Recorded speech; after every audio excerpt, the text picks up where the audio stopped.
আরেকটি voice record viral হয়েছে, তোমরা প্লিজ রান্নাঘর শোনো। থেকে বেরো। হ্যাঁ, তো আর বলো এবার। বলছি ওটা হয়েছে কি বলতো, ও 2টো অব্দি পেশেন্ট দেখেছে, ঠিক আছে? মানে রাত্রে পেশেন্ট দুটো? রাত্রি 2টো, ঠিক আছে? আচ্ছা। 2টো অব্দি পেশেন্ট দেখেছে, দেখে রুমে এসে অনলাইনে অর্ডার করে 4জন বন্ধু মিলে খেয়েছে, ডিনার হুম করেছে। হুম করে ও খুব টায়ার্ড ছিল, যেহেতু 36 ঘন্টা ডিউটি ছিল, হুম টায়ার্ড ছিল। ও কি করেছে, ওই সেমিনার রুমে গিয়ে হুম শুয়ে পড়েছে একটা রেড কালারের ব্ল্যাঙ্কেট ঢাকা দিয়ে। হুম। কিন্তু তারপরে মানে সেমিনার রুমে এমনি কি তোমাদের ওরকম সেমিনার রুমে টুমে ঘুমানো হয়? মানে আমি যদিও কোনো আইডিয়া নেই, ওই জন্য জিজ্ঞেস করছি। না, এবার একটা রেসিডেন্টাল ডক্টর রুমস থাকে, আচ্ছা। বুঝতে পেরেছিস? তারপরেও সেমিনার থাকে। এবার হুম। সেমিনারে একটা বেড থাকে, আর আচ্ছা ডক্টরস রুমে 2টো 3টে যেরকম বড় ঘর হবে সেরকম বেড পাতা থাকে। আচ্ছা আচ্ছা। মেনলি ডক্টরস রুমে শোয়ার কথা, ঠিক আছে? হুম হয়েছিল কি, ওকে বডিটা পাওয়া গেছে সেমিনার রুমে, হুম কিন্তু ঘুমাচ্ছিল ডক্টরস রুমে। যে রুমটা তোর এখন ভাঙা হয়েছে, দেখেছিস রুমটা ভেঙেছে, হুম হুম হুম হুম, একটা ভিডিও ঠিক দেখছিলাম। বাথরুমের পাশেই, হুম ঠিক আছে? মানে বাথরুমটাকে অজুহাত দিয়ে হুম ওই রুমের দেয়ালটা ভেঙে দিয়েছে। অ্যাকচুয়াল কাণ্ডটা ঘটেছে তোর ইয়েতে, ওই রুমটার ভেতরে, ডক্টর রুমে। ডক্টরস রুমে। ডক্টরস রুমে ঘটনাটা ঘটেছে, ওই বডিটাকে তো ডক্টর ধস্তাধস্তি। রুমে ওই দিন আর কেউ ছিল না, খালি মানে অনলি ওই দিদিটাই ঘুমোচ্ছিল? হ্যাঁ, এবার তোকে আমি বলি, অন কলে নিশ্চয়ই একজন থাকবে না, না। ওর জুনিয়র সিনিয়র মিলে থাকে। এমনকি থার্ড ইয়ার একজন থাকবে, সেকেন্ড ইয়ার একজন থাকবে, হুম প্লাস ফার্স্ট ইয়ারে ইন্টার্নশিপরা যারা থাকে তারা ইন্টার্নরা থাকে। হুম আর চেস্ট এমন একটা ওয়ার্ড হচ্ছে, কোভিড এর পর থেকে প্রায় হামেশাই সবার শ্বাসকষ্ট হচ্ছে, মানে আসছে মানে শ্বাসকষ্ট হচ্ছে। হুম আর চেস্ট ওয়ার্ড আর চেস্ট মেডিসিন দুটোই হুম পাশাপাশি ওয়ার্ড, হুম ঠিক আছে? হুম। তো কেউ কি শুনতে পায়নি? কেউ শুনতে পায়নি। ওটাই তো আমি ওই দিনকে ওটাই ভাবছিলাম এবার যে। দেখ, ধস্তাধস্তি করাতে একটা নিশ্চয়ই চিৎকার হয়, একটা ভাইলেন্ট হয়, হুম হুম বুঝতে পেরেছিস? হুম তারপরে আবার কি, যে 4জন ওর সাথে খেয়েছে তারা কোথায়, তারা কেন মিডিয়ার সামনে আসছে না? হুম। তাই ঠিকই তো, তো। তারা কেন আসছে না? তোমার ওই দিন ডিউটি ছিল না রাতে? ওই দিনকে আমি নাইটে ডিউটি করছিলাম, আচ্ছা। আমি নাইটে ডিউটি করে এসেছি, আমার লাস্ট নাইট ছিল। তো হুম আমার তো 3 দিন নাইট থাকে, তিন হুম দিন নাইট থাকার পর লাস্ট নাইট ছিল, লাস্ট নাইটের পর বুধবার আমার লাস্ট নাইট, বুধবার রাতে ঘটনাটা ঘটেছে। হুম আমি বাড়িতে এসেছি, রীতিমতো বাড়িতে এসে শুয়ে পড়েছি। 3টের সময় আমার কাছে ফোন এসছে যে সবাইকে ডেকে পাঠিয়েছে, ইমিডিয়েট আয়। হুম। তখন গিয়ে দেখি আরজি করে এই অবস্থা, পুরো গোটা হাসপাতালকে ডেকে পাঠিয়েছিল। গিয়ে দেখি পুলিশ ছয়লা, মানে আর ওকে যেভাবে, আমি তো বডিটা দেখেছি রে, মানে আমাদের এখনো পর্যন্ত চোখ থেকে নামছে না। রীতিমতো মনে হচ্ছে মেয়েটা যেন আমাদের পাশে পাশে ঘুরছে, হুম একদম হুম এরকম, মানে মানে অদৃশ্যমান, মানে আমরা এরকম ভাবতে পারছি না যে এরকম ভূত হুম থাকে বা একটা স্পিরিট থাকে বা কিছু। এখন আমরা বুঝতে পারছি না, ওর আত্মাটা এখনো ঘুরছে আমাদের আশেপাশে। দেখ, ওর আমার তলাটা নেই, কিন্তু ওর থেকে ও থাকে 4তলা ঘটনাটা ঘটেছে ঠিক 2টো ফ্লোর নিচেই আমি থাকি, আমার আচ্ছা। রুমটা, ঠিক আছে? কিন্তু তাও আতঙ্কে আমরা মানে একদম স্তব্ধ হয়ে গেছে আরজিকরটা। কিন্তু ব্যাপারটা হচ্ছে, তাহলে ডক্টর রুম থেকে ওকে সেমিনার রুমে নিয়ে যাওয়া হয়েছে? হ্যাঁ, অবশ্যই নিয়ে যাওয়া হয়েছে। এবার দেখ, নিয়ে যাওয়া হয়েছে, ওকে যেভাবে মারা হয়েছে এটা একার পক্ষে সম্ভব অসম্ভব, না দিস একদম। Is a impossible. পুরোপুরি গ্যাং রেপ, গ্যাং রেপ ছাড়া কোনো কিছু নয়। আর শুধুমাত্র রেপ নয়, রেপ হলো, করলো, ছেড়ে দিল, ঠিক আছে, ওকে রীতিমতো মার্ডার করেছে।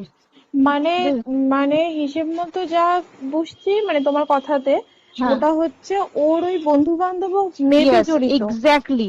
হয় ওর বন্ধু বান্ধব কেউ, ঠিক আছে, মানে 4জনের মধ্যে কেউ, আইদার ওকে এমন কিছু করতে বলতে। দেখ, বড় বড় কোম্পানিতেও তো এরকম হয়, মানে হুম হয় তুমি আমার সাথে কম্প্রোমাইজ হুম করো, নয় হুম তুমি হুম চাকরি হুম ছেড়ে চলে হুম যাও, হুম হুম হয় তো? হুম হুম এ- এখানেও সেরকম কিছু একটা হয়েছে।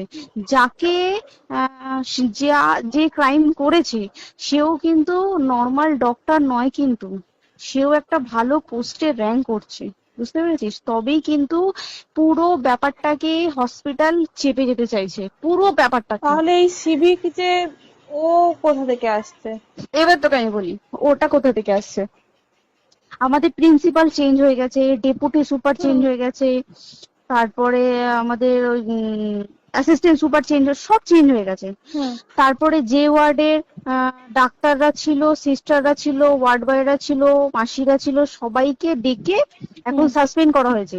তারা কোথাও যেতে পারবে না, রোজ গিয়ে কোর্টে গিয়ে দেখা করছে। আজকেও কোর্টে গেছিল সবাই। হুম তারপরে তারপরে তোমার তোর এগুলো হলো, তারপরে তোর কি বলে, আরে বল না, ওই সিবিআই এটা হয়েছে কি, মানে ও সেই সঞ্জয় রায় যে ধরা পড়েছে, হুম অ্যাকচুয়াল কিন্তু ও নেই, হুম ঠিক আছে? ওর এতটা ক্ষমতাই হয় না। ও অত রাত্রে কি করতে যাবে? হুম ও অত রাত্রে ওখানে কি করতে যাবে? ও না পেশেন্ট, ও নাকি বলছে দালাল পেশেন্ট নিয়ে গেছে। তো পেশেন্ট নিয়ে যখন গেছে, দিদিটার রুমে যখন যাবে, নিশ্চয়ই দিদিটার রুমে কোনো কাগজপত্র দেখাতে যাবে। সেই অবস্থায় গিয়ে দেখে যে এরকম এরকম ঘটনা, তা ঝাঁপিয়ে পড়েছে ওর উপরে। হুম এরকম কিছু কি, তাও কিছু নয়, শুধু গেছে, দেখছে ড্রিঙ্ক অবস্থায়, ওকে ক্যামেরায় দেখা গেছে ড্রিঙ্ক অবস্থায় গেছে আর এসছে, এইটুকুই দেখা গেছে। তারপরে হচ্ছে কি, তোর অনেক রকম এখানে অনেক রকম ব্যাপার আছে। যে দিনকে ঘটনাটা ঘটে তার ঠিক দুদিন পরে ওই সেমিনার বাথরুমের অজুহাত দিয়ে ডক্টর যে রুমের দেওয়ালটা আছে, ওই দেওয়ালটা ভেঙে দিয়েছে। কেন? প্রথমে ওকে বললো সুসাইড করেছে, আমাদের যখন ফার্স্ট খবর আছে তখন সুসাইড করেছে। হুম তারপরে যখন হসপিটালে যাই তখন গিয়ে শুনছি নাকি না, সুসাইড করেনি, এটা রেপ করেছে, রেপ করে মার্ডার করা হয়েছে। হুম বুঝতে পারলি, এখানে বিশাল বড় একটা গেম চলছে। আর এবার যে ওর উপর কি রাগ ছিল মানে? হ্যাঁ হ্যাঁ হ্যাঁ হ্যাঁ হ্যাঁ হ্যাঁ, একদম আমি তো কি বললাম, শোন, তুই যদি কারোর সাথে কম্প্রোমাইজ করি তাহলে তোর পোস্ট বাড়বে, হুম হুম তুই হুম কারোর সাথে কম্প্রোমাইজ করবি না, তোকে মার্ডার করে দেবে। মানে মানে ওরকম টাইপই কিছু বলছো তো? এরকমই টাইপের কিছু একটা ছিল। আইদার খুব রাফ, মানে খুব রাগ, খুব মানে খুব ওর উপরে খুব ফ্রাস্ট্রেশন ছিল, যারই ছিল খুব ফ্রাস্ট্রেশন ছিল। শুধু ওকে মারিনি রে, রীতিমতো মার্ডার করেছে। ওর যে ক্ল্যাচারটা ছিল, হুম, ওর আমি ইউরিন, শুনেছি এটা। ওর ইউরিনের রাস্তায় ক্ল্যাচারটা ঢুকিয়ে দিয়েছে, তুই জানিস? মানে কি বলবো, মানে ওকে দেখা যাচ্ছে না, আমরা তো দেখেছি নিজের চোখে, ওকে দেখা যাচ্ছে না। মানে একটা ব্লিড, মৃত্যু কতটা, মানে এই তো মানে প্রচন্ড কষ্ট পেয়ে একটা মেয়ে মারা গেল। আর ওর যে গলাটা চেপে ধরেছে, আহ, ওর ওই চেপে ধরাতে মানে এতটাই জোরে চেপে ধরেছে যে চোখ ফেটে রক্ত বেরিয়েছে। ছি, ছি, ছি। বুঝতে পেরেছিস? মানে মানে কি বলতো, যদি ধরা পড়ে না, উচিত মানে যারা এটার সঙ্গে দায়ী না, আর এই ওদের যে সিবিআইটা হয়েছে, সিবিআইটা একমাত্র আমাদের জোরেতেই সিবিআইটা এসছে। মানে আমরা ওই সঞ্জয় রায় একার পক্ষে সম্ভব না এইসব। তারপরে পোস্টমর্টম রিপোর্টে তুই জানিস, ওই আমাদের ভাজাইনা থেকে 150 গ্রাম স্পাম বেরিয়েছে। পোস্টমর্টম রিপোর্ট 150 গ্রাম স্পাম, মানে বুঝতে পারছিস? Hmm, not a calculated, minimum minimum কম করে 6 থেকে 7 জন করেছে ওকে রেপ। ছি ছি ছি। ওই জন্যই তো আমরা এতটা বেশি ভাইলেন্ট হয়ে গেছি, বুঝতে পেরেছিস? আর তারপরে আমাদের দেখো, একটা মেয়ে তার কাজের জায়গাতেই ছিল, এমনটা নয় যে রাস্তাঘাটে কোনো বিপদ, তার কাজের জায়গাতেই আরে সেফ নয়। শোন, দেখ বড় বড় কোম্পানিতে কি হয়, রুমের ভেতরে এগুলো হয়, মানে ধর রুমের ভেতরে হলো, যেমন কল সেন্টারে হয়, নাইট শিফটে হয়, এইগুলো একসেপ্টেবল। বাট হসপিটাল হচ্ছে এমন একটা এরিয়া, আরজিকরের মতো একটা, হ্যাঁ। আরজিকর বলে না, যে কোনো হাসপাতালে কেউ যদি স্ব ইচ্ছায় কারোর সাথে রিলেশনশিপে গিয়ে করতে চায় সেটা আলাদা জিনিস কিন্তু, হুম, ঠিক আছে? কিন্তু কেউ কারো বিরুদ্ধে এইভাবে করতে পারে না রে, তুই জানিস না? মানে ওয়ার্ডে দেখ, কম বেশি আমরা সবাই ঘুমাই, কম বেশি আমরা সবাই জেগে থাকি, জেগে তো থাকি, তাতে কি কেউ শুনতে পায়নি? তার কি একদম ভায়োলেন্স ছিল না? যদি কেউ না শুনতে পারে তাহলে ওর খাবারে কেউ কিছু মিশিয়েছিল, হুম তাই কি না? হুম হুম সেটাও পোস্টমর্টম রিপোর্টে মানে লিক করছে না যে কেন খাবার ও তো খাবারটা খেয়েছিল, সেটা তো নিশ্চয়ই পেটেই ছিল, পেট থেকে তো বমি করে বের করে দেন, সেটা তো ফরেনসিক রিপোর্টে কিছু বলবে। আর তুই জানিস না, দেনার দেন, মানে ধর পোস্টমর্টম রিপোর্ট আসতে 3 দিন সময় লাগে। ও যেদিনকে মরেছে ঠিক তার পরের দিনকে বিকেলবেলা পোস্টমর্টম রিপোর্ট বার করে দিয়েছে, মানে বডি বার করো আর পোড়াও, হুম 10 সেকেন্ডের মধ্যে বাড়িতে নিয়ে গেছে, তারপরে বডি পুড়িয়ে দিয়েছে। মানে কি বলবো, হসপিটাল, মমতা ব্যানার্জি, সবাই, মানে তৃণমূল প্রত্যেক সবাই এটাকে পুরোটাই, কেসটাকে চাপা দিতে চাইছে, পুরোটা। তবে তুই ভাব, যে মানুষটাকে এত ক্ষতবিক্ষত ভাবে মেরেছে, তাকে অভিষেক ব্যানার রেপ কি কলকাতায় প্রথম হলো? নয়, হুম বিভিন্ন জায়গায় বিভিন্ন ভাবে রেপ হয়েছে, হুম ধরা পড়েছে। ফাঁসি হ্যাঁ। হয়েছে কি জেল হয়েছে। হুম। অভিষেক বন্দ্যোপাধ্যায় কেন বললো জাস্ট তোর কি বলে এনকাউন্টার করতে? মানে কি সঞ্জয়কে যদি এনকাউন্টার করে পুরো কেসটা চাপা পড়ে পুরো যাবে, কেসটা চাপা পড়ে যাবে একদম। স্টুডেন্টরা ঠান্ডা হয়ে যাবে, হুম হুম। আর আমরা সেটা মানবো না, আমরা সেটা হতেই দেব না। তাতে যদি চাকরি মানে আরজিকরটাকে সিল করতে হয় তাতেও আমরা রাজি আছি, সিল করে দেওয়া হোক আরজিকর, সিল করে দেবে মনে হচ্ছে যদি ঠিকঠাক ভাবে। এবার ওই জন্য আমাদের দাবিতে সিবিআই এসছে। এবার তুই একটা কথা বল, যখন দেখতে পাচ্ছে মমতা ব্যানার্জি যে কলকাতা পুলিশ আমাদের জন্য কিছু করতে পারছে না, আমরা কিছু মানতে পারছি না, 7 দিন ধরে বার করতে পারছে না, তাহলে সেটা 2-3 দিনের মধ্যে কেন হ্যান্ড ওভার করে দিল না? হুম, তাই তো। তাই কি না? তারপরে দেখ পিডব্লিউডি একটা লো পোস্টের মানুষ, মানে যারা ভাঙচুর করে, মানে সিমেন্টের যারা কাজ করে তাদেরকে পিডব্লিউডি বলে। হুম। এবার পিডব্লিউডির নিশ্চয়ই হায়ার অথরিটি থেকে অর্ডার এসছে তবেই ওরা গিয়ে ভেঙেছে। ওরা নিশ্চয়ই পাগল নয় দুম করে গিয়ে কোনো গভর্নমেন্ট প্রপার্টি ভেঙে দেবে। হুম। অর্ডারটা কে পাস করলো যে এখনই চেস্ট ওয়ার্ডটাকে ভাঙতে হলো? সিবিআই আসা পর্যন্ত অপেক্ষা করতে পারতো। কারণ আজকে অত বড় বিক্ষোভ হবার কারণ কি হচ্ছে? একটাই কারণ, যে মেয়েটি মারা গেছে ঠিক আছে, কিন্তু তাকে এত বেশি মলেস্ট করে, এত বেশি রেপ করে বা বেশি ওকে মেরেছে, তার কি কোনো প্রতিবাদ নেই?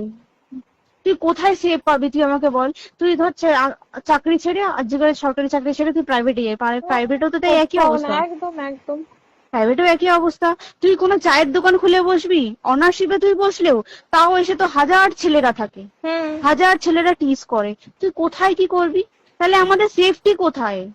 আমাদের মুখ্যমন্ত্রী মমতা ব্যানার্জি সে একটা লেডি হয়ে তাহলে আমাদের কি সেফটি দিয়েছে? আমাদের কি লক্ষ্মী ভান্ডার দিলে this is a problem solve? পুরো মাসের আমাদের কি সব খরচা চলে যায় লক্ষ্মী ভান্ডারে?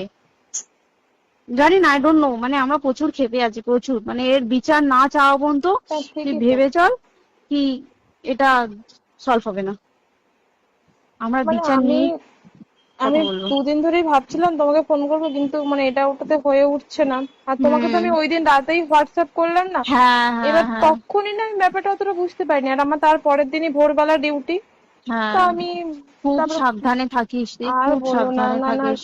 হ্যাঁ তাই তো, এখন মানে আর তোমরাও সাবধানে থাকো সবাই। কি বলবো বল, কিছু বলার নেই। দেখ আমাদের মধ্যবিত্ত মানুষরা, আমাদের চাকরি করে খেতেই হবে, সোজা কথা। একদম একদম। তাই কিনা বল? বাবা এত পুঁজি নেই যে বসে অত বসে খাবো, ঠিক আর আছে? সেই মেন্টালিটিও নেই, পুঁজি হ্যাঁ যদিও থাকে মেন্টালিটিও নেই হ্যাঁ যে এবার বাবার তুই, পুঁজিতে খাবে।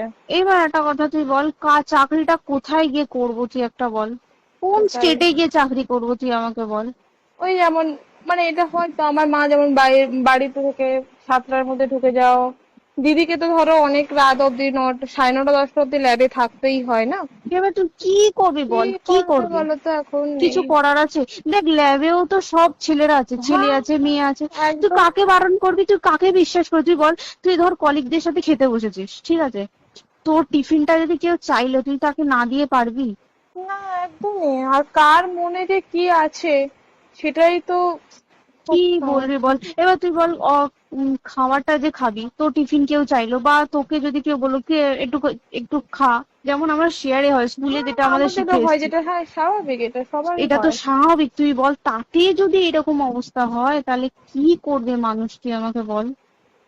আজকেও তো তাই আমাদের দেখ না, 11টা থেকে আমাদের তোর ক্যান্ডেল দিয়ে হোয়াইট ড্রেস হুম। পরে সব শ্যামবাজারে এক কথা হবে। এখন আবার বৃষ্টি শুরু হয়েছে, কে জানে বৃষ্টি, কি প্রচুর বৃষ্টি শুরু হলো। কি হবে জানি না আমি। ঠিক আছে গো, টাটা। হ্যাঁ হুম চল টাটা। হুম হুম হুম।